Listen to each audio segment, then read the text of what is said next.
ભૂમિ સ્વરૂપોની ઓળખ પ્રવૃત્તિ દ્વારા. ભૂસરી એટલે ભૂમિનો લંબાત્મક છેડો જે જળભાગમાં ફેલાયેલ હોય છે. આ છે ટાપુ. જે ભૂમિભાગ ચારે બાજુથી જળ વિસ્તારથી ઘેરાયેલ હોય તેને ટાપુ તરીકે ઓળખવામાં આવે છે.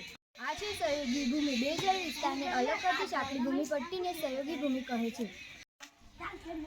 જે ભૂમિભાગની 3 બાજુ સમુદ્ર અને એક બાજુ જમીન વિસ્તારથી જોડાયેલ હોય તો દ્વીપક કહેવાય છે. અખાત.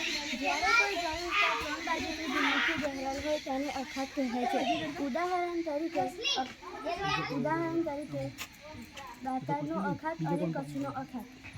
પર્વતોની હારમાળા વચ્ચે આવેલા નીચાણવાળા ભાગને ખીણ કહે છે. આ છે ઉપસાગર. સામાન્ય રીતે મહાસાગરનો જળ ભાગનો આંશિક ભાગ એટલે ઉપસાગર. આ છે જ્વાળામુખી. જ્વાળામુખી ફાટતા પ્રસ્ફોટનથી બહાર ફેંકાતા શંકુ આકારના પદાર્થો જે બહાર જમા થતા જ્વાળામુખી પર્વત બને છે.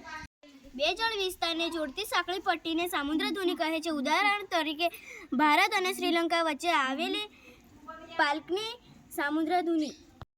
આ છે ગેટ દરવાજો. મોટે ભાગે સમુદ્ર તળિયાના પ્રદેશો કે જળાશયોના તળિયે એકત્ર થયેલા નિક્ષેપ બંને બાજુએ દબાણ આપતા કરચલીઓ કે ગેટ પડે છે. આ છે ખંડ પર્વત.